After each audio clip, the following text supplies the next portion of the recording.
सर्वमंगलमांगल्ये शिवे सर्वार्थसाधिके शरण्ये त्र्यंबके गौरी नारायणी नमोस्तुते। जय जय दुर्गा जय माँ तारा जय गणेश जय शुभ अगारा जयति शिवा शिव जानकी राम गौरी शंकर सीताराम जय रघुनंदन जय सिया राम ब्रज गोपी प्रिय राधेश्याम रघुपति राघव राजा राम पतित पावन सीताराम। बोलो देवी भगवती की जय हो, माँ दुर्गा की जय हो। आज श्रीमद् देवी भागवत कथा का चतुर्थ दिवस की कथा है। देवताओं के साथ दैत्यों का युद्ध। जन्मेजय ने कहा, व्यास जी, तब कोई अपना सर्वस्व मानने वाले नर और नारायण भगवान विष्णु के अंशावतार थे। नर नारायण और प्रहलाद का परस्पर संघर्ष क्यों छिड़ गया? तो व्यास जी कहते हैं, राजन, प्रत्येक युग में जगत प्रभु जनार्दन अवतार धारण करते हैं। एक बार भृंगु मुनि ने भगवान को शाप देना चाहा। उनकी बात सत्य करने के लिए श्रीहरि ने अवतार लेने का वर दे दिया। व्यास जी कहते हैं, राजन, भृंगु जी ने जो श्राप दे दिया उसका कारण बतलाता हूँ, सुनो। प्राचीन समय की बात है। हिरण्यकश्यप नाम का एक राजा था। कश्यप जी उसके पिता थे। उस समय कभी भी अकारण ही दैत्यों के साथ देवताओं का परस्पर संघर्ष छिड़ जाया करता था। ऐसे ही एक युद्ध में हिरण्यकश्यप के मर जाने पर प्रहलाद उत्तराधिकारी राजा हुए। उनके साथ भी इंद्र की भयंकर लड़ाई आरंभ हो गई। देवताओं ने इतनी तत्परता के साथ युद्ध किया कि प्रहलाद को हार का सामना करना पड़ा। अतएव राजन, विरोचन कुमार बलि को राज्य पर अभिषिक्त करके वे स्वयं तपस्या करने के लिए गंधमादन पर्वत पर चले गए। राज्य पाने पर बलि का भी देवताओं के साथ भयंकर देवासुर संग्राम छिड़ गया। इंद्र के सहायक बनकर भगवान विष्णु ने दैत्यों को राज्य से च्युत किया। हार जाने पर वे सभी दैत्य शुक्राचार्य की शरण में गए और बोले, ब्राह्मण, आप ऐसे प्रतापी होते हुए भी हमारी सहायता क्यों नहीं कर रहे हैं? तो व्यास जी कहते हैं, मुनिवर, शुक्राचार्य बड़े दयालु पुरुष थे। दैत्यों के कहने पर उन्होंने उत्तर दिया, दैत्यों, डरो मत। मंत्रों और औषधियों से मैं निरंतर तुम्हारी सहायता करूंगा। कुछ समय तक प्रतीक्षा करो। मैं अब मंत्र की प्राप्ति और अभ्यास के लिए भगवान शंकर के पास जाता हूँ। उधर दैत्यों ने तपस्वी का स्वांग बनाकर तप आरंभ कर दिया था। शुक्राचार्य के आने की प्रतीक्षा करते हुए वे कश्यप जी के आश्रम पर निवास कर रहे थे। कुछ समय के बाद शुक्राचार्य कैलाश पर पहुंच गए। उन्होंने भगवान शंकर को प्रणाम किया।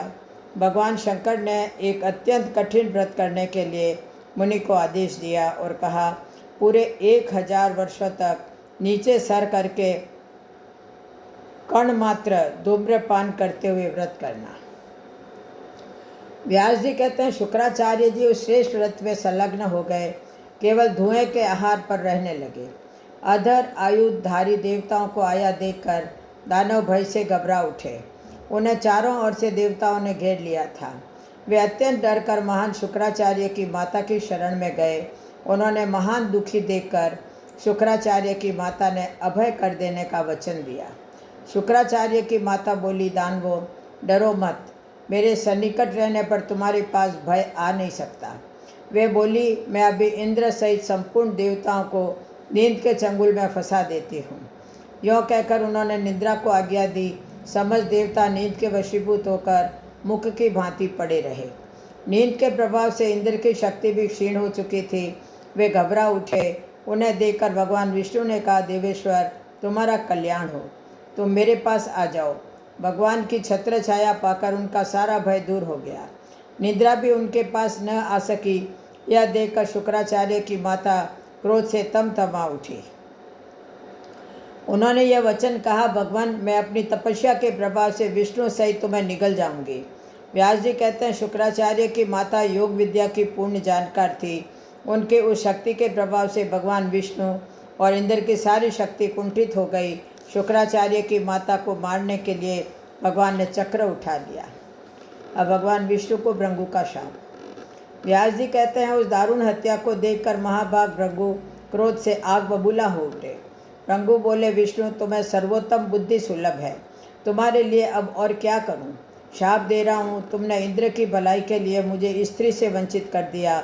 अतः विष्णु, मेरे शाप के प्रभाव से मृत्यु लोक में तुम्हारे बहुत से अवतार होंगे और तुम्हें लीला किसी गर्भ में रहना पड़ेगा। व्यास जी कहते हैं, अब उस शाप के अनुसार ही धरातल पर भगवान पधार रहे हैं। धर्म का वास होने पर जगत कल्याण करने के लिए भगवान का बार बार अवतार हुआ करता है। वे मानव रूप में प्रकट होते हैं। व्यास जी कहते हैं, मुनिवर भृंगु बड़े कार्य कुशल थे। क्रोधवश भगवान विष्णु को श्राप देने के पश्चात उन्होंने तुरंत अपनी पत्नी का मस्तक उठा लिया और उसे धड़ से जोड़कर कहा, देवी, यदि मैं सदाचारी, सत्यभाषी, वेदव्यासी और तपस्वी हूँ तो तपोबल से तुम्हें जीवित किए देता हूँ। जल सिंचन करते ही भृंगु पत्नी के मृत शरीर में प्राण लौट आए। व्यास जी कहते हैं, राजन, शुक्राचार्य मंत्र प्राप्ति के लिए कठिन तप कर रहे हैं। यह समाचार सुनकर इंद्र व्याकुल हो उठे। इंद्र ने अपने गुरु बृहस्पति से कहा, ब्राह्मण, आप भी दानवों के पास जाइए और उन्हें माया के प्रभाव में फंसा लीजिए। आप बुद्धिपूर्वक विचार करके हमारे कार्य साधने को तत्पर हो जाइए। देवगुरु बृहस्पति स्वयं शुक्र का वेश बनाकर दैत्यों के पास गए। वहां जाकर बड़ी श्रद्धा दिखाते हुए उन्होंने दानवों को बुलाया। सभी असुर सामने आए और देखा हमारे गुरु शुक्राचार्य जी आ गए हैं। बृहस्पति को ही शुक्राचार्य मानकर वे अत्यंत आनंद से भर गए। उन सबको विदित न हो सका कि यह बृहस्पति की माया है जो गुरुदेव के रूप में प्रकट है। व्यास जी बोले, राजन, महात्मा बृहस्पति मायाविक शुक्राचार्य बन गए। सर्वप्रथम उन्होंने ऐसा प्रयत्न किया कि दैत्यों की यह निश्चित धारणा हो गई कि ये हमारे गुरुदेव शुक्राचार्य हैं। मंत्र सिद्धि करके शुक्राचार्य ने आकर देखा दानवों के निकट बृहस्पति जी विराजमान हैं। उन्होंने माया से अपना सुंदर वेश बना लिया था। वे यज्ञ निंदा परक विविध वचन कर रहे थे। व्यास जी कहते हैं, शुक्राचार्य ने दैत्यों से कहा, दैत्यों, मेरा वेश धारण करने वाले इन बृहस्पति के बुलावे में तुम क्यों पड़ रहे हो? मैं शुक्राचार्य हूँ, ये तो बृहस्पति है। शुक्राचार्य की बात सुनकर दैत्यों ने उन पर तथा बृहस्पति पर दृष्टि डाली। दोनों एक समान प्रतीत हुए। बृहस्पति ने जो शुक्राचार्य के वेश में उपस्थित थे यह वचन कहा, ये बृहस्पति तुम्हें ठग रहे हैं। ठगने के लिए ही इन्होंने मेरी आकृति बना ली है। शुक्राचार्य के वेश में उपस्थित बृहस्पति की बात सुनकर उन दैत्यों के मन में पूर्ण विश्वास हो गया। निश्चय कर लिया, यही गुरुदेव शुक्राचार्य है। जो वास्तविक शुक्राचार्य थे उन्होंने दानवों को बहुत समझाया बुझाया, किंतु विपरीत काल के प्रभाव से बृहस्पति की माया से वे इतने विवश थे कि कुछ भी न समझ सके। अतः अत्यंत कुपित होकर उन्होंने दैत्यों को शाप दे दिया, तुम लोग समझने पर भी मेरी बात का तिरस्कार कर रहे हो, तुम्हारी हार अवश्यम भावी है। व्यास जी कहते हैं, इस प्रकार कहकर अत्यंत कुपित हो शुक्राचार्य तुरंत वहाँ से चल पड़े। अब बृहस्पति कुछ समय तक तो सावधान होकर वहाँ रहे। तत्पश्चात शुक्राचार्य ने दैत्यों को शाप दे दिया। यह जानकर वे शीघ्र ही चल दिए। इस प्रकार विचार कर इधर सभी दानव एक साथ पुनः शुक्राचार्य के पास गए। उस समय दानवों का सर्वांग भय से कांप रहा था। मुनि के चरणों में मस्तक झुकाकर वे चुपचाप खड़े हो गए। शुक्राचार्य की आंखें क्रोध से लाल हो उठी। उन्होंने दैत्यों से कहा, यजमानों, मैंने तुम्हें सम्यक प्रकार समझाने की चेष्टा की, किंतु उस क्षण तुमने कपटी बृहस्पति की माया से मोहित होकर मेरे हितकर पवित्र एवं उचित वचनों का भी अनादर कर दिया। व्यास जी कहते हैं, इस प्रकार शुक्राचार्य संदेह युक्त वचन बोल रहे थे। इतने में प्रहलाद ने उनके दोनों पैर पकड़कर प्रार्थना आरंभ कर दी।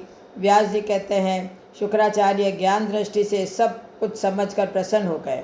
उन्होंने दैत्यों से कहा, दानवों, तुम मेरे यजमान हो गए। तुम्हें न तो डरना चाहिए और न पाताल में ही जाना चाहिए। अपने सत्य मंत्रों के प्रभाव से तुम्हारी रक्षा कर लूँगा। देव और दानव युद्ध। राजन, प्रबल शत्रुओं को भी मारने की शक्ति प्रहलाद में थी। दानवों के उत्तेजित करने पर वे सेनाध्यक्ष बन गए और सम्रांगण में पहुंचकर उन्होंने देवताओं को ललकारा। युद्ध भूमि में दानव डट गए हैं, यह देखकर संपूर्ण देवताओं ने भी अपनी तैयारी कर ली और वे दानवों के साथ युद्ध करने लगे। तदंतर इंद्र और प्रहलाद का भीषण संग्राम चलने लगा। पूरे 100 वर्ष तक युद्ध हुआ। इस महायुद्ध में प्रहलाद की प्रधानता रही। शुक्राचार्य से सुरक्षित दानव विजय हो गए। तब इंद्र ने बृहस्पति के आदेशानुसार भगवती का मानसिक चिंतन किया। भगवती संपूर्ण दुखों को दूर करने वाली है। व्यास जी कहते हैं, इंद्र को के स्तुति करने पर भगवती भुवनेश्वरी तुरंत वहाँ प्रकट हो गई। उस समय वे सिंह पर सवार थी। उनका विग्रह 4 भुजाओं से सुशोभित था। शंख, चक्र, गदा और पद्म से उनके हाथ सुशोभित थे। उन्होंने सुरगणों से कहा, देवताओं निर्भय हो जाओ, अब मैं अवश्य ही तुम्हारा कल्याण करूंगी। व्यास जी कहते हैं, प्रहलाद भगवान विष्णु के भक्त थे। उन्हें परोपकार का रहस्य ज्ञात था। वे हाथ जोड़कर जगदम्बा की स्तुति करने लगे। अंबिके, तुम्हारे सिवाय संसार में कोई भी एकमात्र शासक नहीं है। संपूर्ण दानव शरण में आए हैं, चाहे इन्हें त्याग दो या रक्षा करो। श्री देवी बोली, दानवों, तुम सब लोग निर्भय एवं क्रोध रहित होकर पाताल में चले जाओ और वहीं रहने के लिए इच्छानुसार व्यवस्था कर लो।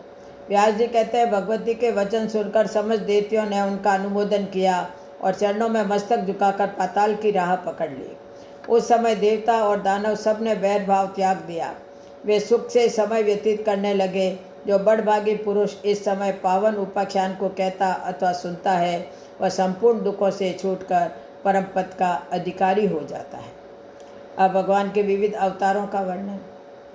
जन्मेजय ने पूछा, मुनिवर, भगवान विष्णु ने शुक्राचार्य का शाप सत्य करने के लिए किस प्रकार अवतार धारण किए? तो व्यास जी बोले, राजन, जिस मनवंतर एवं जिस युग में भगवान श्री हरि के जैसे जैसे अवतार हुए हैं, उन सबको मैं बतलाता हूँ। सुनो नृपवर। चाक्षुष मनवंतर में भगवान श्री हरि का धर्मावतार हुआ था। उस समय वे धर्म नामक ब्राह्मण के पुत्र होकर नर और नारायण नाम से धरातल पर प्रसिद्ध हुए। इस वैश्वत मनवंतर के दूसरी चतुर्युगी में अत्रि के पुत्र बनकर भगवान धराधाम पर पधारे थे। वह उनका दत्तात्रेय अवतार था। देवताओं का कार्य सिद्ध करने के लिए चौथे चतुर्युग में भगवान का नरसिंह अवतार हुआ था। श्रेष्ठ त्रेता युग में बलि का शासन करने के लिए भगवान ने वामन रूप में वसुधा को पवित्र किया था। 19वें चतुर्युग में त्रेता में भगवान श्रीहरि का परशुराम अवतार हुआ था। राजेंद्र त्रेता युग में भगवान का राम अवतार हुआ था। भगवान श्रीहरि के अंश से जिन महाबली नर और नारायण का भूमंडल पर पहले अवतार हो चुका था, वे ही 28वें युग के द्वापर में पुनः धराधाम पर पधारे। नर अर्जुन हुए और नारायण श्री कृष्ण। तदनंतर राजा जन्मेजय ने सब प्रकार के संदेहों का निवारण करते हुए श्री कृष्ण अवतार की कथा विस्तार पूर्वक सुनाने की श्री व्यास जी से प्रार्थना की। देवी की महिमा का वर्णन। व्यास जी कहते हैं, जन्मेजय, पृथ्वी को भार मुक्त करना तो निमित्त मात्र था। योगमाया का विधान मानकर भगवान विष्णु धरातल पर प्रकट हुए थे। प्राचीन समय की बात है, यमुना के मनोहर तट पर मधुवन नाम का एक वन था। ययाति के एक वंशज का नाम शूरसेन था।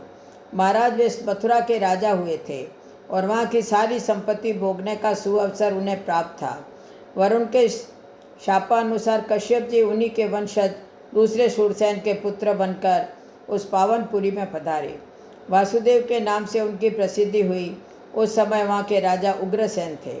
उनके पुत्रों में जो सबसे बड़ा था, उसकी कंस नाम से ख्याति थी। वरुण ने अदिति को भी शाप दे दिया था, अतः वे भी कश्यप जी की अनुगामिनी बनकर जगत में पधारी। उन्होंने देवक को पिता बनने का सुअवसर प्रदान किया था। वे देवकी नाम से प्रसिद्ध हुई। महात्मा देवक ने अपनी पुत्री देवकी का विवाह वसुदेव के साथ कर दिया। उन्हीं के पुत्र के रूप में श्री कृष्ण का अवतार हुआ, जिन्होंने कंस आदि अनेक राक्षसों का वध करके पृथ्वी का भार हल्का किया तथा द्वारिकापुरी बसाई।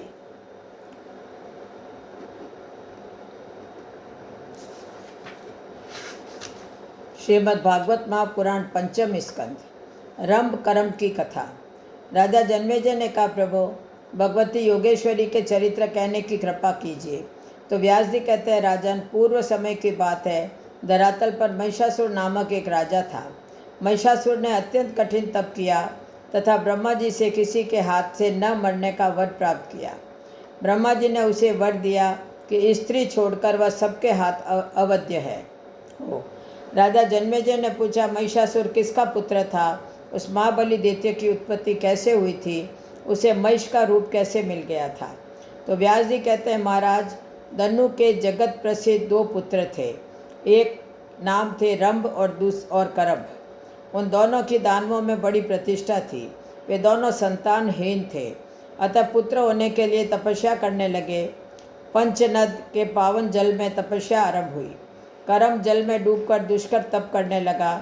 रंभ प्रशस्त दूध वाले वट वृक्ष के नीचे गया और पंचाग्नि की व्यवस्था करके तपस्या में लीन हो गया।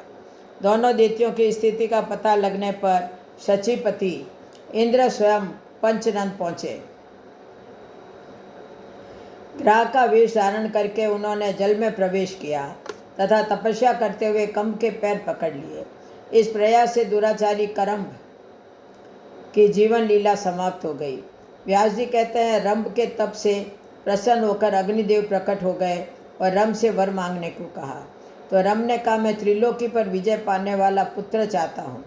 तब अग्निदेव ने रंभ से कहा, बहुत ठीक, तुम्हारी अभिलाषा पूर्ण होगी। महाभाग रंभ, जिस सुंदरी भार्या पर तुम्हारा मन डिग जाए, उसी के गर्भ से महान पराक्रमी पुत्र तुम्हें प्राप्त होगा। व्यास जी कहते हैं, उनकी बात सुनकर दैत्यवर रंभ ने उनके चरणों में मस्तक झुका दिया और वह अपने स्थान की ओर चल दिया। पशु बावापन राक्षस तो था ही, काम भाव से एक महिषी पर उस दानवराज की दृष्टि पड़ गई। उस समय वह भैंस भी जवानी के मद में चूर थी। होनी बड़ी प्रबल है। उसके वीर्य से वह महिषी गर्भवती हो गई। एक समय की बात है, कोई दूसरा भैंसा उस भैंस पर टूट पड़ा। अतः उस भैंसे को मारने के लिए रंभ स्वयं सामने आ गया। उस भैंसे ने अपने तीखे सींगों के द्वारा रंभ के हृदय में गहरी चोट पहुंचाई। इससे उसके प्राण शरीर से अलग हो गए। अपने स्वामी रंभ के मारे जाने पर वह बेचारी महिषी भय से अत्यंत घबराकर वहाँ से एक वट वृक्ष के नीचे जाकर यक्षों की शरण में चली गई। उस भैंस की रक्षा करने के लिए यक्ष भैंस का सामना करने के लिए तत्पर हो गए। यक्ष बाण बरसाने लगे। एक ऐसा बाण लगा कि उसे आहत होकर भैंसा तुरंत प्राणहीन होकर पृथ्वी पर गिर गया। रंभ यक्षों का परम प्रेमी था, अतः उन्होंने उसकी लाश को देखकर दाह संस्कार करने के लिए चिता पर रख दी। पति के मृत शरीर को चिता पर देखकर उस महिषी के मन में भी निश्चित विचार हो गया कि मैं भी पति के साथ सती हो जाऊं। वह जलती हुई चिता पर बैठ गई। उसी समय चिता के मध्य भाग से महाबली महिषासुर निकल आया। रंभ भी एक दूसरा शरीर धारण करके रक्तबीज के रूप में चिता से निकला। वो महिषासुर और रक्तबीज, इन दोनों की उत्पत्ति हुई। राजन, महिषासुर देवताओं, दानवों और मानवों सबसे अवध्य था।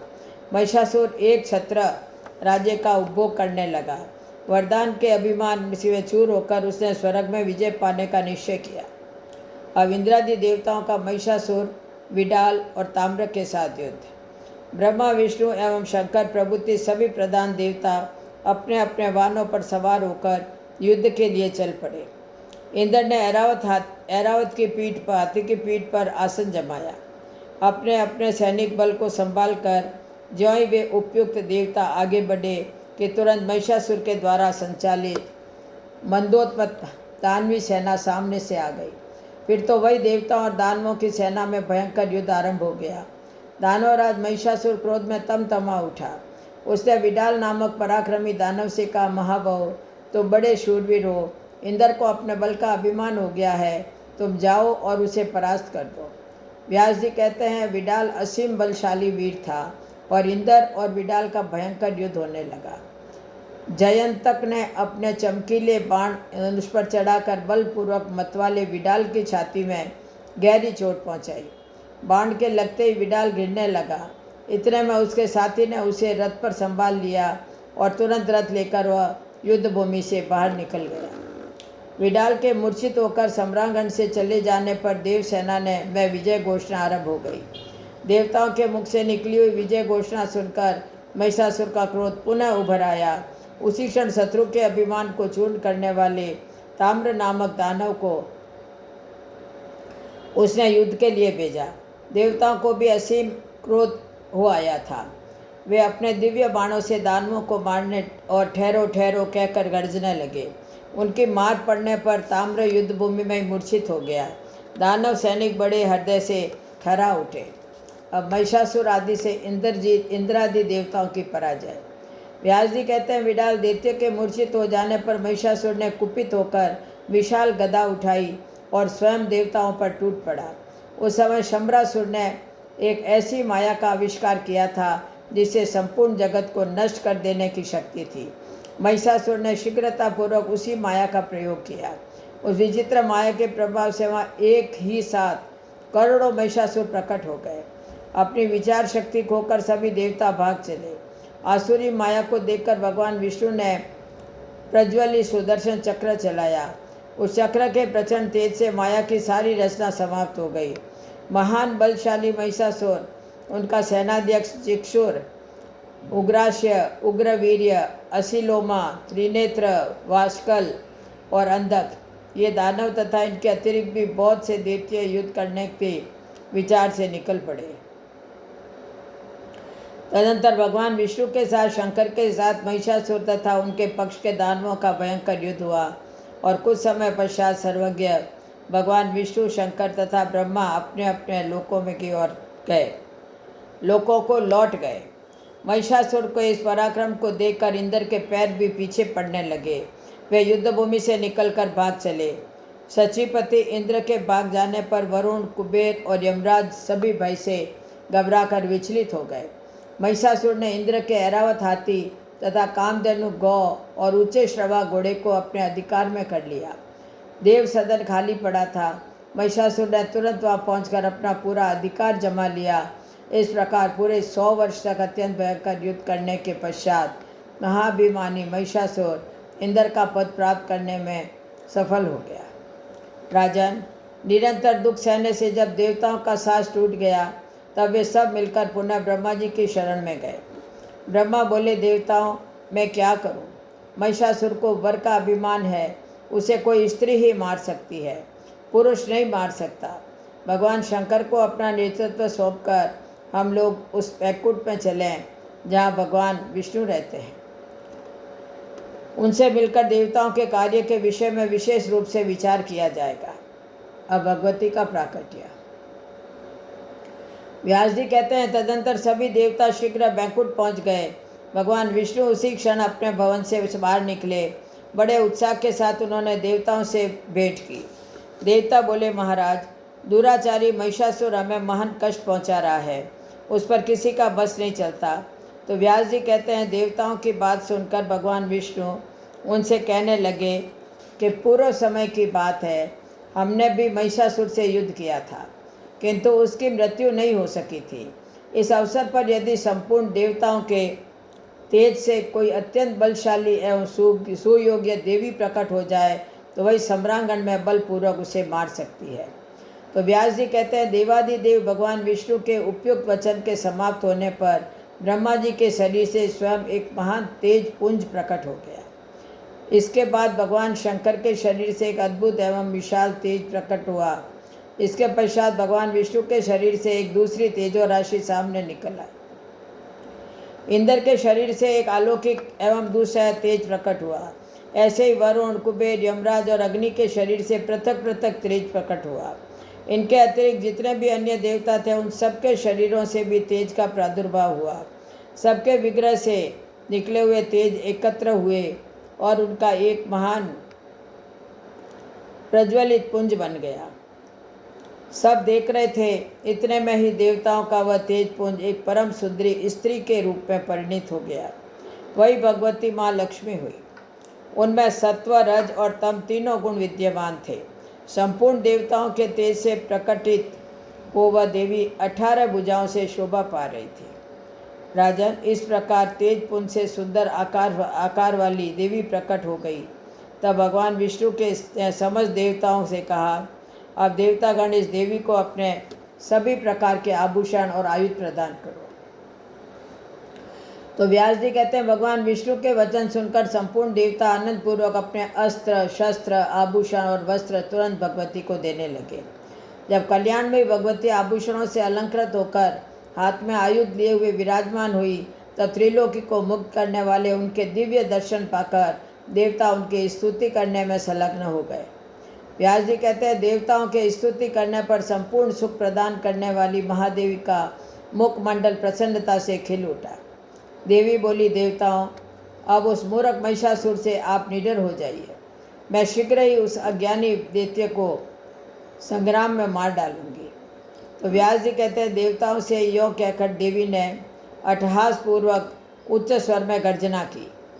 उस महान भयंकर गर्जना को सुनकर दानव डर गए। उस अद्भुत शब्द से पृथ्वी कांप उठी। मद में चूर रहने वाले महिषासुर ने भी वह गर्जना सुनी। वह क्रोध में तमा उठा। शंकित होकर उसने उपस्थित दानवों से पूछा, यह क्या हो रहा है, और आज्ञा दी, इस विशिष्ट वाणी के विषय में जानकारी प्राप्त करने के लिए दूत अभी जाएं। महिषासुर के इस प्रकार आज्ञा देने पर दूत भगवती जगदम्बा के पास पहुँचे। भगवती की झांकी पाकर दूत शीघ्र महिषासुर के पास उपस्थित हुए और उन्होंने गर्जना का कारण पूछा।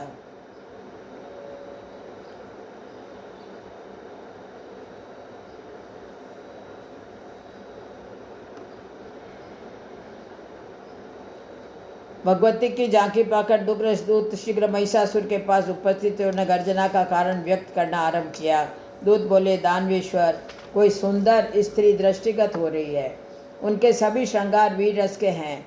अद्भुत रस वाली वह सुंदर नारी भयानक प्रतीत हो रही है। महिषासुर ने मंत्री से कहा, वीर, सेना लेकर जाओ, उस सुंदरी को सुरक्षित रूप से मेरे पास लेकर आओ, क्योंकि कजरारे नैनों वाली उस नारी को मैं प्रसन्नतापूर्वक पटरानी बनाना चाहता हूँ। व्यास जी कहते हैं, महिषासुर के वचन सुनकर उसका प्रधानमंत्री तुरंत भगवती जगदम्बा के पास गया और भगवती के प्रति बोला,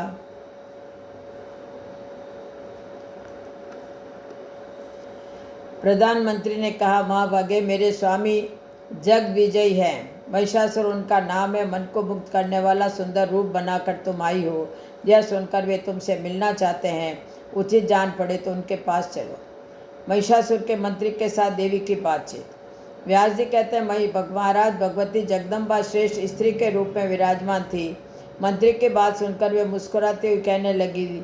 देवी ने कहा, मंत्रीवर, संपूर्ण दैत्यों को मारने के लिए ही मैं प्रकट होती हूँ, इसलिए आज मेरा यहाँ आना हुआ है।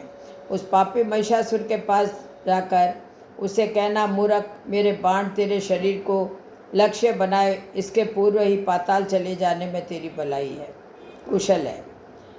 असुर, यदि तेरे मन में युद्ध करने की इच्छा हो तो अभी अपने संपूर्ण महाबली वीरों के साथ यहाँ चला आ। व्यास जी कहते हैं, मंत्री राजा महिषासुर के पास लौट आया और प्रणाम करके उसने यो इतना कहना आरंभ किया। मंत्री ने कहा, राजन, सिंह पर बैठी हुई वह देवी वस्तुतः बड़ी ही सुंदरी है। राजन, वह सुंदरी असीम बल के अभिमान में चूर है। महिषासुर ने कहा, महाभाग ताम्र, तुम युद्ध करने के लिए निश्चित विचार करके जाओ। उस स्वाभिमानी सुंदर स्त्री को धर्मपूर्वक परास्त करके मेरे पास ले आना। व्यास जी कहते हैं, ताम्र ने महिषासुर की बातें सुनकर सेना साथ ले ली और उसे प्रणाम करके वह युद्ध के लिए चल पड़ा। ताम्र ने उस भगवती को देखा। उस समय देवी सिंह पर सवार थी। ताम्र भगवती जगदम्बा से कहने लगा, देवी, महिषासुर तुम्हारे रूप और पुण्यों पर अपने को निछावर कर चुके हैं। तुमसे अपना विवाह करने के लिए उनकी हार्दिक अभिलाषा है। देवी द्वारा वास्कल और दुर्मुख का वध। व्यास जी कहते हैं, ताम्र की बात सुनकर भगवती उससे कहने लगी। देवी ने कहा, ताम्र, तेरा मूर्ख स्वामी महिषासुर अब मृत्यु को गले लगाना चाहता है। व्यास जी कहते हैं, इस प्रकार कहकर भगवती जगदम्बा ने बड़ी अद्भुत घोर रचना की। उस शब्द को सुनकर ताम्र का मन भय से व्याप्त हो गया और वह वहाँ से भागकर महिषासुर के पास चला गया। अत्यंत क्रोधित होकर दानवेंद्र महिष ने वास्कल और दुर्मुख को देवी जगदम्बा को बलपूर्वक पकड़कर लाने को आज्ञा दी। व्यास जी कहते हैं, महाबाहु वास्कल और दुर्मुख वहाँ से चल पड़े। मदोन्मत्त दानव सम्रांगण में पहुँच गए और वहाँ भगवती जगदम्बा विराजमान थी। वे दानव पूरी शक्ति लगाकर देवी के ऊपर बाण बरसाने लगे। फिर वो वास्कल और देवी के में अत्यंत घोर भयंकर युद्ध आरंभ हो गया। भगवती के पास एक अर्धचंद्र नामक बाण था। उसे वास्कल के धनुष को छिन्न भिन्न कर दिया। तब वह दैत्य हाथ में गदा लेकर मारने के लिए देवी के पास टूट पड़ा। देवी क्रोध से उबल उठी और उन्होंने त्रिशूल से उसके छाती में भीषण प्रहार किया। चोट लगते ही वाशकल जमीन पर गिर पड़ा और उसके प्राण पखेरु उड़ गए। वासल के मर जाने पर अत्यंत शक्तिशाली दुर्मुख सम्रांगण में देवी के सामने उपस्थित हुआ। अब भगवती चंडिका और दुर्मुख दोनों ने परस्पर घमासान लड़ाई होने के कारण होने लगी। भगवती जगदम्बा ने अपनी तीखी तलवार से किरीट सहित उसके मस्तक को धड़ से अलग कर दिया। अब चिक्षुराख्य, ताम्राक्ष, असिलोमा और विडालाक्ष का वध। व्यास जी कहते हैं, जब दुर्मुख युद्ध में काम आ गया तब यह समाचार सुनकर महिषासुर ने कहा, दुर्मुख और वाशकल बड़े सूरवीर दानव थे, एक सुकुमार कन्या के हाथ से युद्ध भूमि में सदा के लिए सो गए। यह कितने महान आश्चर्य की बात है। तो व्यास जी कहते हैं, राजेंद्र,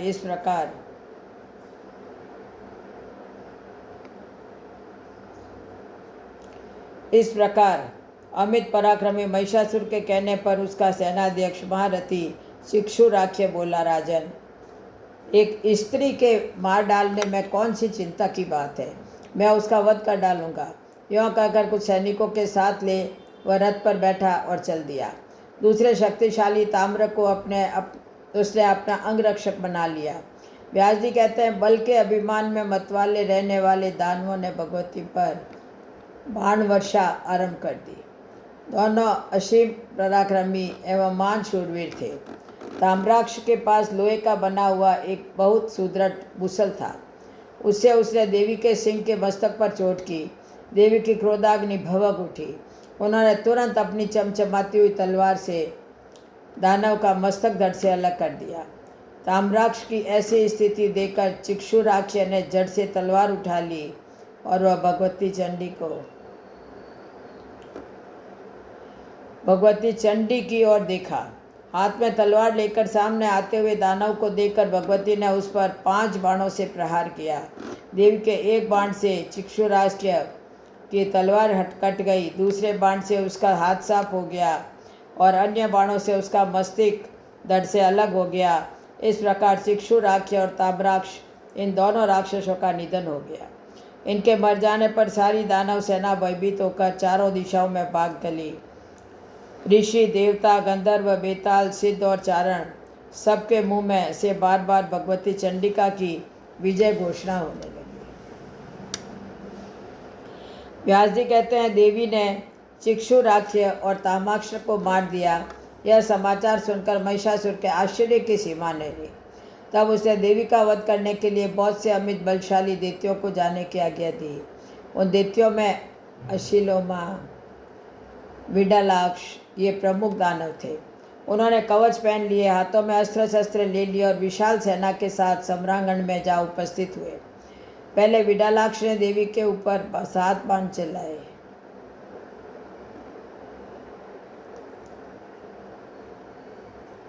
भगवती जगदम्बा ने अपने सहायकों से विडालाक्ष के बाण काट डाले, साथ ही अपने 3 तीखे तीरों से उस पर चोट की। बाण की असह्य व्यथा के कारण उसके प्राण पखेरु उड़ गए। यह देखकर असिलोमा हाथ में धनुष लेकर युद्ध करने के लिए तैयार हो सामने आ गया। दानव श्रेष्ठ असिलोमा ने देवी के ऊपर बाण बरसाना आरंभ कर दिया। निकट आते ही भगवती ने अपने बाणों से उसके बाण काट डाले। साथ ही शीघ्रगामी अन्य बाणों से असिलोमा को गहरी चोट पहुंचाई। असिलोमा का सर्वांग बाणों से बिंध गया। रुधिर की धारा बह रही थी। फिर तो असिलोमा ने लोहे की बनी विशाल गदा हाथ में ली। देवी ने उसी क्षण अपनी तीक्ष्ण तलवार से उसका मस्तक धड़ से अलग कर दिया। शेष संपूर्ण सैनिकों को सिंह ने अपने पराक्रम से मार गिराया। कुछ टूटे फूटे अंग वाले मूर्ख दानव दुखित होकर महिषासुर के पास पहुँचे। वे रोने और गिड़गिड़ाने लगे, महाराज, असिलोमा और विडालाक्ष पर मिटे, अब आप हमें बचाइए, बचाइए। अब महिषासुर का वध। व्यास जी कहते, सैनिकों की बात सुनकर महिषासुर के क्रोध की सीमा नहीं रही। उसने मन ही मन सोचा, मैं भैंसे के रूप में हूँ, मेरा मुख कुरूप है, मेरे मस्तक पर सींग है। इस रूप को देखकर देवी अवश्य उदास हो जाएगी। स्त्रियों को प्रसन्न करने के लिए रूप और चतुरता परम आवश्यक है।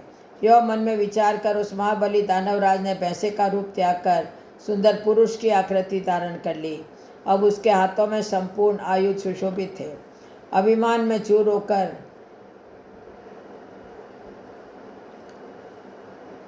सेना साथ लिए हुए भगवती जगदम्बा के पास पहुंचा। जब देवी ने देखा दैत्यराज महिषासुर निकट आ गया और बहुत से वीर उसके साथ आ रहे हैं, तब उन्होंने शंख ध्वनि आरंभ कर दी। महिषासुर भगवती के पास आ गया और उनसे बोला, देवी, यह जगत परिवर्तनशील है। स्त्री अथवा पुरुष जो भी इसमें रहते हैं, सबके सब प्रकार के सुख भोगने की इच्छा बनी रहती है। इंद्र प्रभुति सभी देवता संग्राम में मुझसे परास्त हो चुके हैं। इस समय मेरे महल में जितने दिव्य रत्न हैं, उन सभी का उपभोग करना तुम्हें सुलभ होगा। सुंदरी, अब तो मेरी पटरानी बनने का प्रस्ताव स्वीकार करो। तो देवी ने कहा, अरे मूर्ख, तो अब पाताल भाग जा अथवा मुझसे युद्ध कर। तुझे मारने के पश्चात संपूर्ण असुरों का वध करके मैं सुखपूर्वक यहाँ से जाऊँगी। दानव जब जब संत पुरुषों को कष्ट पहुँचाता है, तब तब उनकी रक्षा करने के लिए मैं देह धारण करके प्रकट होती हूँ। तो व्यास जी कहते हैं, भगवती जगदम्बा के यों कहने पर महिषासुर हाथ में धनुष लेकर युद्ध करने की अभिलाषा से सम्रांगण में उपस्थित हो गया। तदनंतर भगवती जगदम्बा और महिषासुर में परस्पर अत्यंत भयंकर युद्ध आरंभ हो गया। इतने में दुर्धर आदमका और देवी को लक्ष्य करके तीखे बाण चलाने लगा। तब भगवती ने चमकीले बाणों से दुर्धर पर आघात किया, जिससे तुरंत उस दानव के प्राण पखेरु उड़ गए।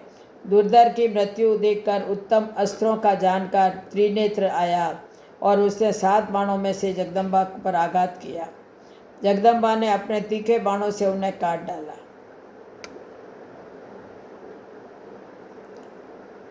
साथ ही त्रिशूल से त्रिनेत्र की धज्जी उड़ा दी। यह देखकर तुरंत अंधक आ पहुंचा। उसके पास लोहे की बनी गदा थी। उसने उससे सिंह के मस्तक पर प्रहार किया। सिंह ने क्रोध में भरकर उसे नखों से चीर डाला और उसका मांस खाने लगा। इतने राक्षस संग्राम में काम आ गए, यह देखकर महिषासुर के आश्चर्य का ठिकाना न था। उसने अपनी गदा सिंह के मस्तक पर चला दी। अब तो सिंह को असीम कृपा हुई। अब तो सिंह को असीम क्रोध आ गया और वह अपने नखों से उस महान दानव को फाड़ डालने के लिए तत्पर हो गया। तब महिषासुर भी पुरुष की आकृति त्याग कर सिंह बन गया और उसने देवी के मतवाले सिंह को नखों से चीरने की चेष्टा आरंभ कर दी। महिषासुर सिंह बन गया है, यह देखकर देवी क्रोध करने लगी। तब वह दानव सिंह का वेश त्याग कर हाथी बन गया। फिर मनुष्य बनकर उसने हाथ में शिखर उठा लिया और उसे भगवती चंडिका पर फेंकने लगा। तब सिंह उछला और पुनः गजराज बने हुए महिषासुर के मस्तक पर विराजमान होकर अपने नखों से उसे फाड़ने लगा। इतने में महिषासुर हाथी पर सवार होकर महिषासुर हाथी का रूप त्याग कर अत्यंत भयंकर शरभ बन गया और कुपित होकर देवी के सिंह को मारने के प्रयास करने लगा। देवी ने झट तलवार से उसके मस्तक पर आघात किया। उसने पुनः भैंसे की आकृति धारण कर ली और सिंह से देवी को मारने लगा।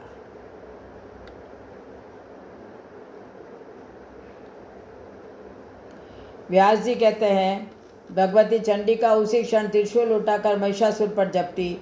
उस दुरात्मा की छाती पर बलपूर्वक तीखे त्रिशूल से आघात किया। चोट लगने पर महिषासुर भूमि पर गिर पड़ा। एक मुहूर्त तक उसकी चेतना लुप्त हो रही, परंतु वह फिर उठ खड़ा हुआ और पैरों से वेगपूर्वक देवी पर प्रहार करने लगा। तदनंतर भगवती जगदम्बा ने 1000 आरों वाला शेष चक्र हाथ में लिया। उस चक्र के लगते ही महिषासुर का मस्तक धड़ से अलग हो गया। राजन, क्रूर महिषासुर के मर जाने पर बचे हुए संपूर्ण दानव भय से त्रस्त हो उठे। उन सब ने पाताल की राह पकड़ ली। व्यास जी कहते हैं, महिषासुर का निधन देखकर इंद्र प्रभुति समझ देवताओं के मन में अपार हर्ष हुआ। वे भगवती जगदम्बा की स्तुति करने लगे। अब सोम निशुम्भ को ब्रह्मा जी द्वारा वरदान। व्यास जी कहते हैं, राजन सुनो, देवी का उत्तम चरित्र संपूर्ण प्राणियों को सुख देने वाला, समस्त पापों का नाश करने वाला है। शुंभ और निशुंभ ये दो भाई बड़े बलवान राक्षस थे। किसी भी पुरुष के द्वारा इन शूरवीरों की मृत्यु संभव नहीं थी। ये बड़े दुराचारी और घमंडी थे। भगवती के साथ इनकी घमासान लड़ाई हुई और उस अवसर पर ये मारे डाले गए। इसी युद्ध में महान भुजा वाले चंड मुंड, अत्यंत भयंकर रक्तबीज एवं धूम्रलोचन नामक राक्षस भी सम्रांगण में काम आए। राजा जन्मेजय ने पूछा, पूर्व कालवर्ती ये दानव कौन थे? यह सभी प्रसंग विस्तार पूर्वक कहने की कृपा कीजिए। तो व्यास जी कहते हैं, राजन, प्राचीन समय की बात है। शुंभ और निशुंभ नाम से विख्यात दो दानव पाताल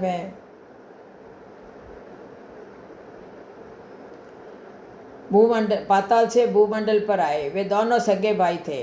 परम पावन पुष्कर तीर्थ में जा अन्न और जल का परित्याग करके वे तप करने लगे।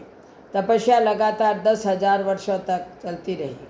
अंत में लोग पितामह भगवान ब्रह्मा जी उन पर प्रसन्न होकर हंस पर सवार होकर वहाँ पधारे। व्यास जी कहते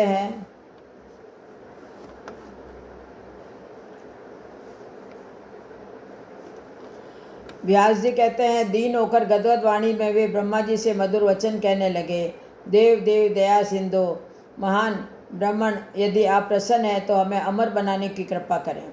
तो ब्रह्मा जी बोले, तुम कैसे ही असंभव बात के लिए प्रार्थना कर रहे हो? सभी प्राणी सर्वथा मरणशील है, इसमें संशय नहीं किया जा सकता। अतएव तुम दूसरा कोई वर मांगो, मैं उसे पूरा कर सकता हूँ। तो ब्रह्मा जी के वचन सुनकर शुंभ और निशुंभ कुछ क्षण तक विचार में पड़े रहे। तत्पश्चात बोले, कृपा सिंधु, देवता, मानव, मृग, पक्षी, किसी भी पुरुष के द्वारा हमारा मरण न हो। स्त्री से हमें कोई डर नहीं है, क्योंकि वह तो स्वाभाविक ही अबला होती है। व्यास जी कहते हैं, शुंभ और निशुंभ की बात सुनकर ब्रह्मा जी उन्हें अभिलाषित वर देकर प्रसन्नतापूर्वक अपने स्थान पर पधार गए। ब्रह्मा जी के ब्रह्मलोक सिधार जाने पर शुंभ और निशुंभ भी अपने घर लौट गए। घर पहुंचकर उन्होंने शुक्राचार्य को पुरोहित बनाया। शुंभ का भाई था, अतः उसे राजगद्दी पर बैठने का अधिकार प्राप्त हुआ। चंड और मुंड ये दोनों भाई महान पराक्रमी एवं बलाभिमानी वीर थे। ये अपनी सेना के साथ शुंभ की सेवा में आ पहुँचे। धूम्रलोचन नामक एक प्रचंड प्रतापी दैत्य थे, वह भी सेना सहित आ पहुँचा। इसी प्रकार शूरवीर रक्तबीज भी आ गया। उसके शस्त्र हाथ शरीर से रक्त की जितनी बूंदें भूमि पर गिरती थी, उतने ही अनेक तदाकार पुरुष उत्पन्न हो जाते थे। इसलिए रक्तबीज संग्राम में महान पराक्रमी और अजय वीर समझा जाता था। शुंभ ने अखिल भूमंडल पर अपनी प्रभुता जमा ली थी। तदनंतर शत्रु पक्ष की सेना को कुचल डालने वाले निशुंभ ने अपनी सेना सजाकर इंद्र को परास्त करने के लिए स्वर्ग पर चढ़ाई कर दी। उसके इस प्रयास से संपूर्ण देवता, लोकपाल और इंद्र पराजित होकर भाग चले। अब तो शुंभ के बलपूर्वक इंद्र की पदवी प्राप्त कर ली। शुंभ ने कुबेर को भी जीतकर उनकी संपत्ति पर अपना अधिकार जमा लिया। सूर्य और चंद्रमा उनके अधीन बनकर चक्कर लगाते थे।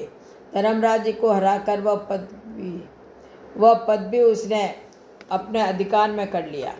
व्यास जी कहते हैं, राजेंद्र, संपूर्ण देवता परास्त होकर भाग गए और निशुंभ और शुंभ का शासन प्रतिष्ठित हो गया। पूरे 1000 वर्ष तक शुंभ राज्य करता रहा। राज्य से भ्रष्ट हो जाने के कारण देवता अत्यंत चिंतित थे। उनके दुख का पार नहीं था। उन्होंने तब बृहस्पति जी के पास जाकर पूछा, गुरु, अब क्या करना चाहिए, बताने की कृपा करें। इस संकट को दूर करने के लिए उपाय करना आवश्यक है। तो बृहस्पति जी कहते हैं, देवेश, पूर्व समय में भगवती जगदम्बा प्रसन्न होकर महिषासुर का वध कर चुकी है। तुम्हारी स्तुति करने पर उन्होंने वर दिया था, प्रधान देवताओं, तुम्हें सदा मुझे याद करना चाहिए। दुर्दैववश जब जब तुम पर आपत्तियाँ आए तब तब मुझे स्मरण करना, मैं तुम्हारे संकट दूर कर दूंगी।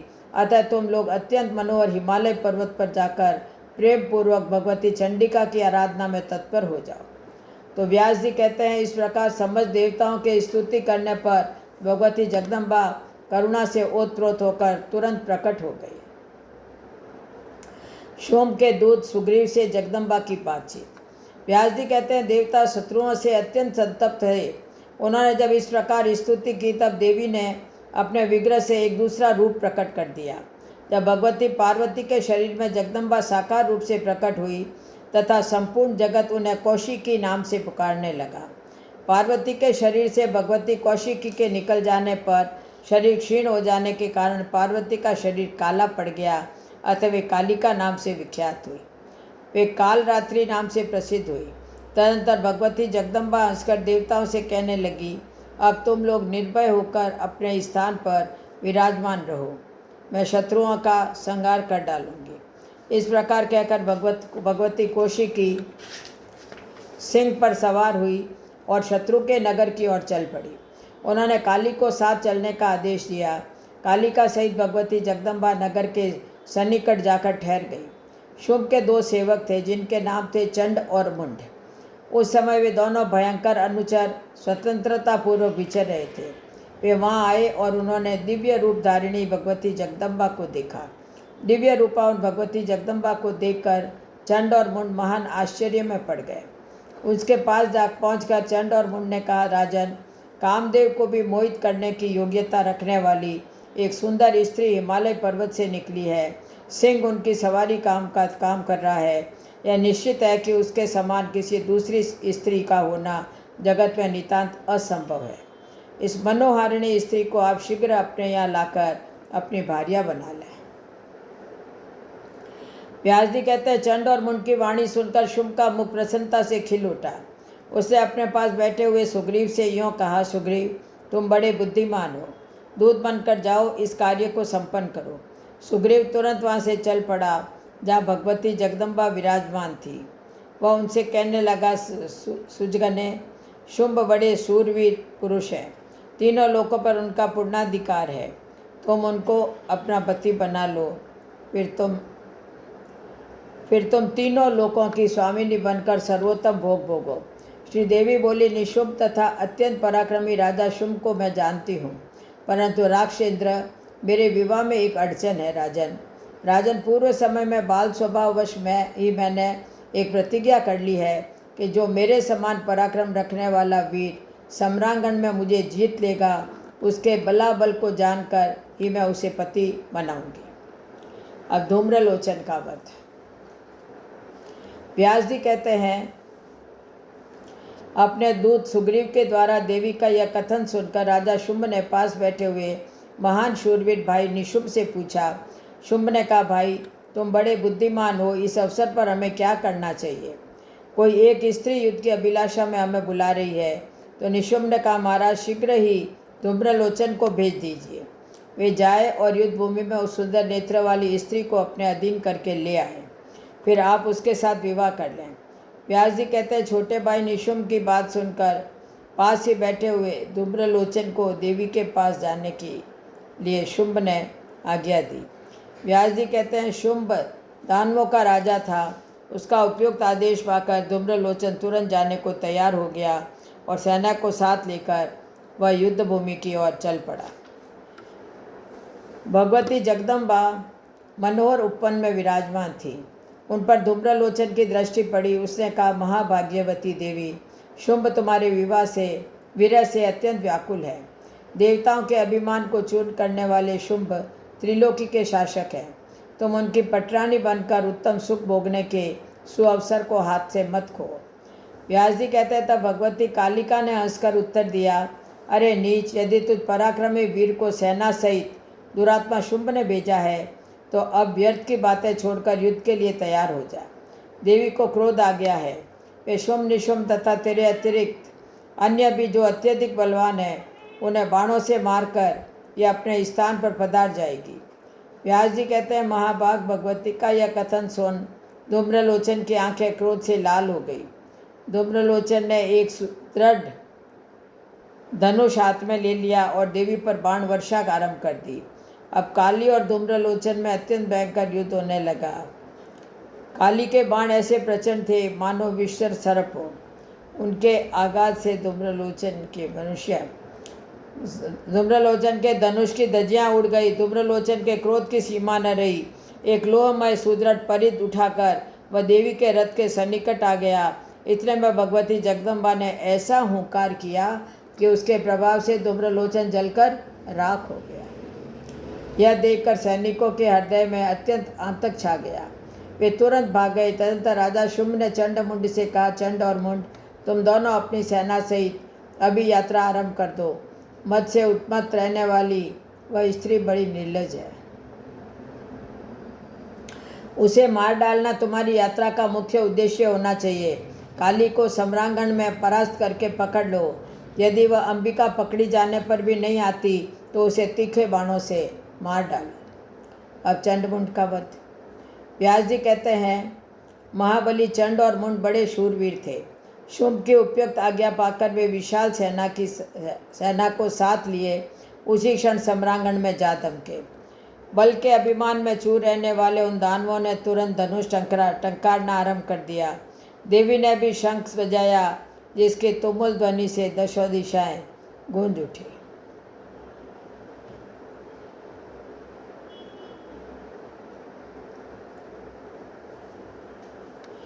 महाबली सिंह भी क्रोध में भरकर गरज उठा। तदंतर देवी का चंड और मुंड के साथ परस्पर युद्ध आरंभ हो गया।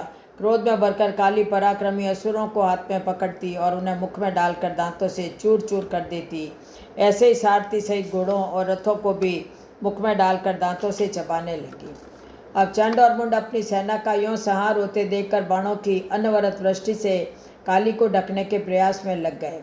तीखे तीरों से काली ने चंड पर चोट की। देवी के बाणों से अत्यंत व्यथित होने के कारण वह मूर्छित होकर भूमि पर चढ़ा पड़ा। अपने भाई को धराशायी होता देखकर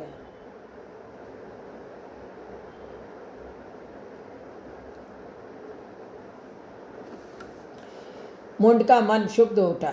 वह रोष में भरकर काली के ऊपर बाण बरसाने लगा। देवी ने अर्धचंद्राकार बाण से मुंड का आघात किया। यद्यपि मुंड महान बलशाली था, फिर भी देवी के इस बाण की चोट को वह सहन न सका और तुरंत ही भूमि पर लौट गया। उस समय दानवी सेना में बड़े जोर से हाहाकार मच गया।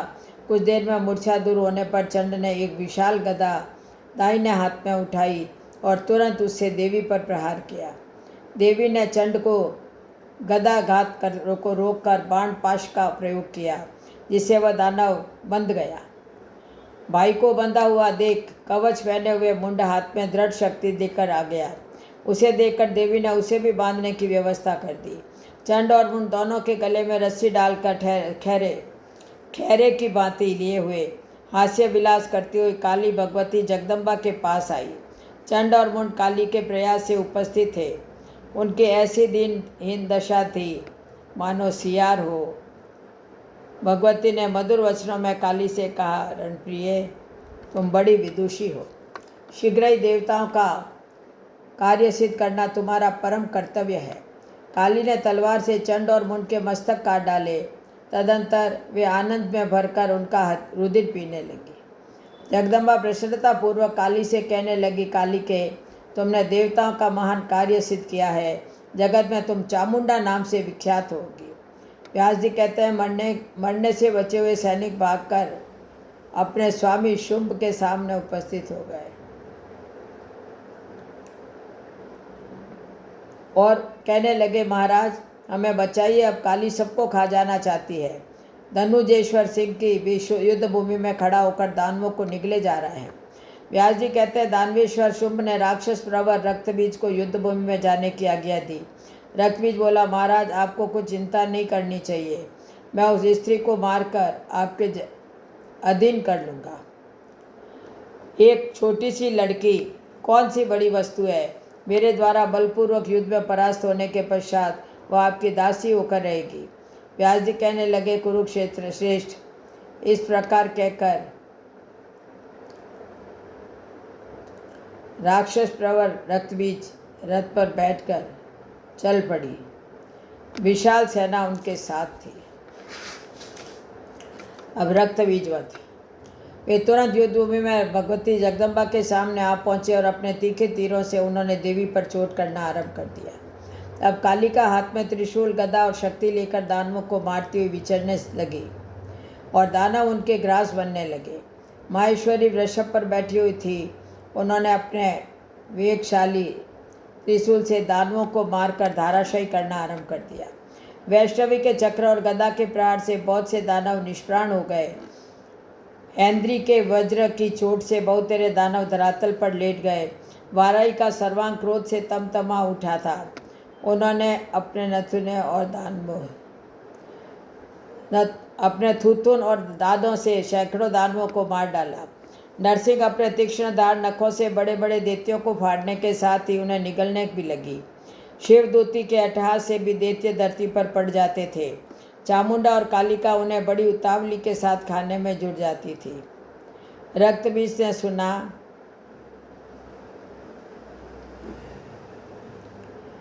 दानवों में भयंकर चित्कार मचा है और देवता बार बार जय के नारे लगा रहे हैं। वह महान बली एवं तेजस्वी दैत्य था। क्रोध के कारण उसकी आंखें लाल हो रही थी। वह देवी के सामने आ पहुंचा। व्यास जी कहते हैं, राजन, उस दानव के शरीर से रक्त की बूंद जब भूमि पर गिरती तब उस बूंद से तुरंत दानव उत्पन्न हो जाते थे। उनके रूप और पराक्रम में बिल्कुल समानता रहती थी। भगवान शंकर ने उसे यह बड़ा ही अद्भुत वर दे दिया था कि तुम्हारे रक्त से असंख्य महान पराक्रमी दानव उत्पन्न हो जाएंगे। वैष्णवी देवी ने दैत्यराज रक्तबीज को चक्र से चोट पहुंचाई। चक्र से छिद जाने के कारण उसके शरीर से रक्त की धारा बह चली। उस समय जहाँ जहाँ भी रक्तबीज ने शरीर से निकलकर रक्त की बूंदें गिरी, उससे असंख्य रक्तबीज उत्पन्न हो गए। अब रक्तबीज ने कुपित होकर अपने पहने बाणों से देवियों को मारना आरंभ कर दिया। चंडिका अपने तीखे तीरों से उसे सब ओर से मारने लगी। अब रक्तबीज के शरीर से रुधिर की मोटी धार बह चली। उससे दानव के समान की असंख्य शूरवीर उत्पन्न हो गए। अब उन अनगिनत रक्तबीजों ने देवी पर प्रहार करना आरंभ कर दिया। यह देखकर देवता भयभीत हो उठे। व्यास जी कहते हैं, इस प्रकार देवता जब भय से घबराकर अत्यंत विचिंतित हो गए तब भगवती जगदम्बा ने काली से कहा, चामुंडे, तुम अपना मुख फैलाकर मेरे शास्त्राघात के द्वारा रक्तबीज के शरीर से निकले हुए रुधिर को पीती जाओ। विशाल लोचने, तुम ऐसे ढंग से दानव का रुधिर पीती रहो कि अब एक बूंद भी पृथ्वी पर ना गिरने पाए। इस प्रकार दूसरे दानव उत्पन्न नहीं हो सकेंगे। व्यास जी कहते हैं, जगदम्बा ने तलवार और मूसल से रक्तबीज को मारना आरंभ कर दिया और भूखी चंडिका उसके शरीर से कटे हुए अंगों को खाने लगी। उस दैत्य के रुधिर से उत्पन्न हुए अन्य जितने भी महाबली क्रूर रक्तबीज थे वे सभी गिरते गए और काली उन सब का रुधिर पीती गई। यह संपूर्ण कृत्रिम रक्तबीज तुरंत ही चंडिका के कलेवा बन गए। जो असली रक्तबीज था वह भी भयानक चोट खाकर गिर पड़ा। तलवार की धार से उसके शरीर के भी टुकड़े टुकड़े हो गए। रक्तबीज महान भयंकर दानव था। उसके मर जाने पर युद्ध भूमि में दूसरे जितने दैत्य थे सब भागकर शुभ के पास चले गए। रक्तबीज का मरण सुनकर निशुंभ बोला, मैं अभी जाता हूँ। वह दुष्ट काली मेरे हाथ काल का कलेवा बन जाएगी। फिर उस अंबिका को लेकर यहाँ आ जाऊँगा। व्यास जी कहते हैं, इस प्रकार अपने बड़े भाई शुंभ से कहकर छोटा भाई निशुंभ कवच पहनकर एक विशाल रथ पर जा बैठा। उसने साथ में विशाल सेना भी ले ली। अब निशुंभ और शुंभ का निधन। व्यास जी कहते हैं, निशुंभ महान पराक्रमी योद्धा था।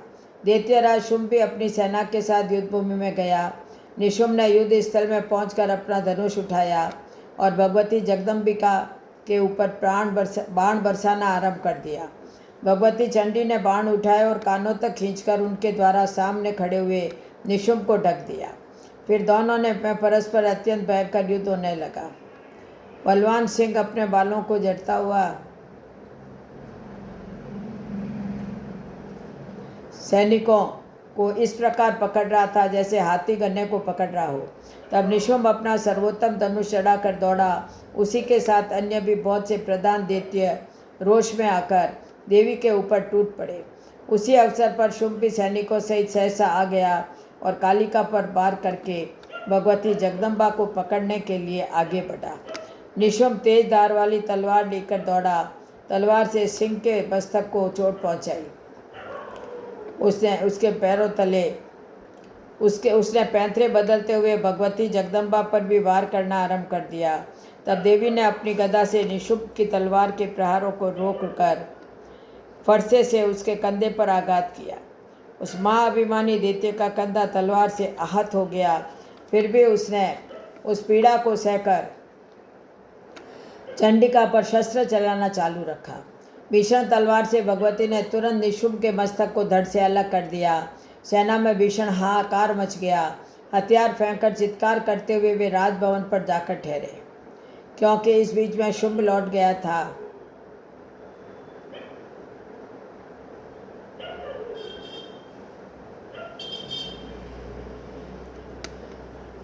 शुंभ लौट गया था।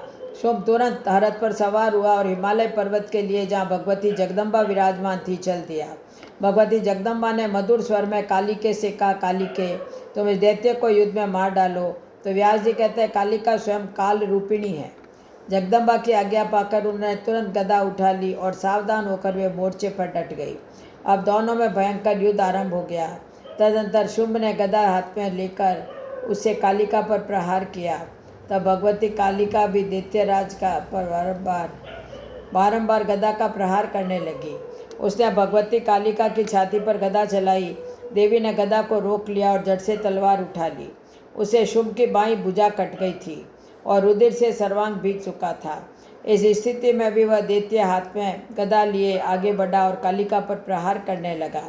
तब देवी ने हंसते हंसते तलवार से उसकी दाहिनी भुजा भी काट डाली। अब वह दैत्य पैरों से मारने के लिए रोषपूर्वक आगे बढ़ा। देवी ने तलवार से उसके पैर भी काट डाले। फिर कालिका ने उसके मस्तक को धड़ से काट दिया। उस समय शुंभ के मृत शरीर को देखकर इंद्र सहित संपूर्ण देवता भगवती चंडिका और कालिका की स्तुति करने लगे। इस पवित्र आख्यान को सुनने वाला मानव शत्रु से भयभीत नहीं हो सकता और निरंतर इसका अध्ययन एवं श्रवण करने वाला मनुष्य मुक्ति का अधिकारी होता है। अब राजा सूरत व समाधि वेश्य की कथा। जन्मेजय ने पूछा, मुने ये बताइए कि संपूर्ण कामनाओं को पूर्ण करने वाली ये देवी सुपूजित होकर पहले किस पर प्रसन्न हुई थी और किसे महान फलभागी होने का सुअवसर प्राप्त हुआ था। तो सूत जी कहते हैं, राजा जन्मेजय की बात सुनकर व्यास जी प्रसन्नतापूर्वक महामाया की महिमा का प्रसंग महाराज को सुनाने लगे। व्यास जी कहते हैं, प्राचीन समय की बात है। सूरत नाम के एक राजा थे। राजा सूरत का कुछ पर्वतवासी म्लेच्छों से सामना हो गया। देववश राजा सूरत उनसे युद्ध में हार गए। उत्साहहीन होकर उन्होंने अपने नगर की राह पकड़ ली। वहां पहुंचकर उन्होंने देखा कि उनके प्रधान सहयोगी शत्रु पक्ष के अधीन हो चुके हैं। उन्होंने विचार किया कि मेरा दुराचारी मंत्रिमंडल शत्रु वर्ग के आश्रय में चला गया है, अतः इन दुष्टों के प्रति मुझे कभी विश्वास नहीं करना चाहिए। यह भली भांति विचार करने के पश्चात राजा सूरत अत्यंत निराश होकर घोड़े पर चढ़े और अकेले नगर से निकल पड़े। वहाँ से 3 योजन की दूरी पर सुयोध्या नामक एक महान नगरी है।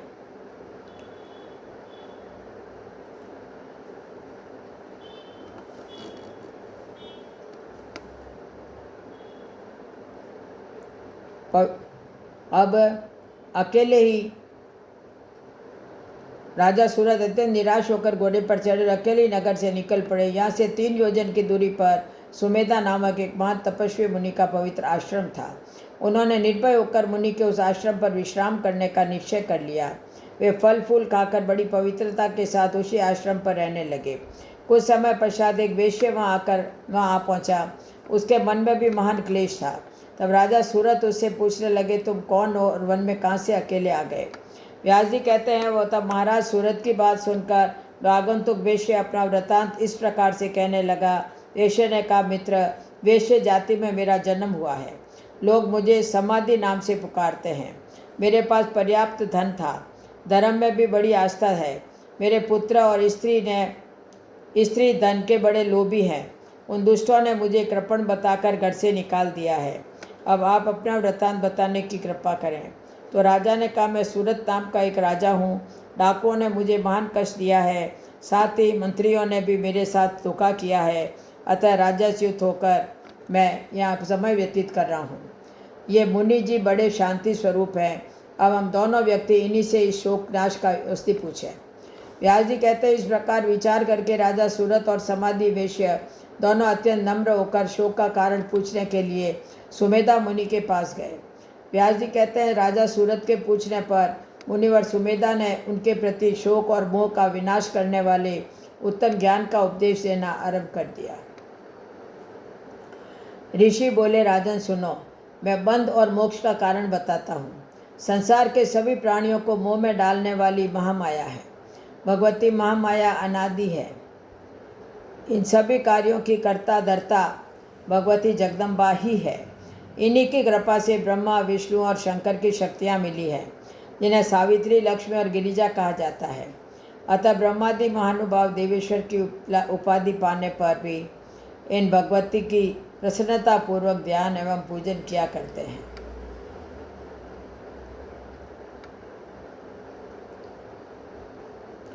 सृष्टि, स्थिति और विनाश करने वाली भगवती जगदम्बा ही है। सब इन्हीं के अधीन है। राजन, भगवती जगदम्बा का यह उत्तम महात्म्य मैंने तुम्हें सुना दिया। उनका चरित्र अनंत है।